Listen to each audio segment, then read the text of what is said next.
So tomorrow I get to meet with the citizen advocacy fill-in staff and my ex um, volunteer, and I'm hoping that I get a new volunteer with citizen advocacy. But I said to my worker, I'm 98% um, sure that that's not going to happen because there's a 3-year waiting list, and I've been on the waiting list like almost a year and a half.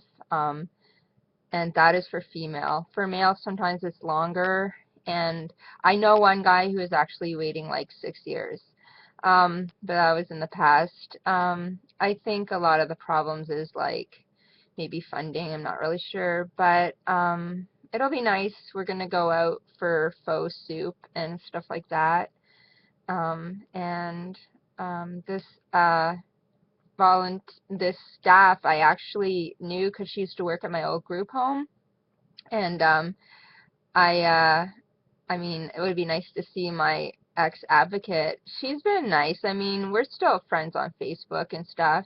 We talk occasionally. I think I saw her back in September, and I don't know. I think right now I'm, ambivalent. Like I said, like I'm trying to make it seem like I'm really cool with being agoraphobic and just staying at home and being tired all the time and sleeping because I am tired a lot and I do like to lie on my couch and just sleep.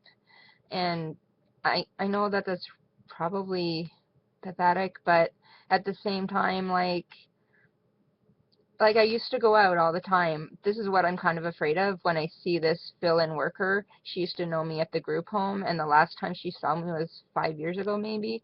And I was going out all the time. That's who I used to be at the group home where I was living for 5 years. I used to go out more than the residents. I used to go all the time. I had a volunteer job, and I loved going out and stuff. So it's like I don't know. I'm kind of worried she's going to be like, that I'm agoraphobic on purpose or something like that, and maybe it's my fault. And I know I tried really, really hard. I had all these panic attacks, and I was still going out and I was still volunteering. And they even said, when I had my panic attack, you can go lie down on the couch and, rest because they knew I was having panic attacks, and or I'd tell them, and that was all cool and stuff because they were supportive. But it got to the point where I would be having panic attacks before I even left the house or at the bus stop, and that was just too much. So um, I guess it's hard. I mean, I have friends on social media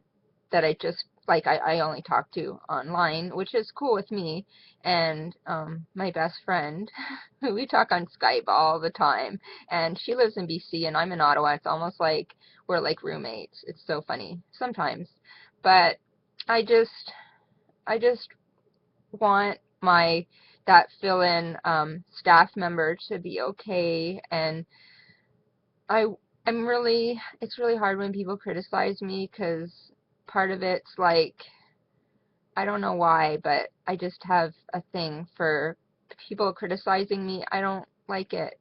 Maybe it's because I criticize myself all the time, but I am kind of going through like my depressions and stuff. It's been maybe 4 or 5 days. I've just been feeling tired and like I want to sleep, and I get some stuff done, like I cook and clean around my place, but I'm kind of feeling blah. And I had a really good on Skype. I have this group called Addiction Chat hashtag, um, and it was really, really supportive. I told one of the people I was congratulating her on something I read on Twitter, and she said, "Oh, see you tonight." And I'm like, well, if I don't come, it's because my depression is not, the people or whatever. And she's like, "No, no, you have to come. You have to come." So it's like all about people reminding me that I have to do stuff, because actually I like it, and depression's telling me I don't, but actually I do because I had a really good chat. And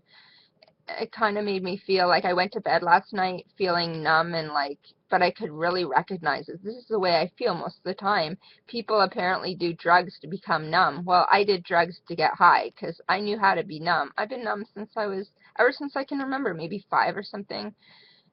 And it's sometimes hard because it's kind of like not a choice. It's kind of like I don't know how not to be, and maybe I could meditate or maybe I could do more cardio. But every time I stop, because I used to do this, like I used to be such an addict of self-care, but every time I would stop, it would come back, and it's almost like there's an underlying issue because I've had problems since the day I was born with my hydrocephalus. That's what I keep coming back to, that it gets so frustrating because I might as well just lie down because it's cozy, and I don't know what else to do with myself at this point. But at the same time, I try and tell myself, well, I can choose to do self-care. Sometimes I can choose to lie down and it's okay, but I would be nice to have a volunteer, I guess, because even that makes me a bit ambivalent, because I'm like, oh, then I'll actually have to leave the house and get changed and um, brush my hair and put on makeup.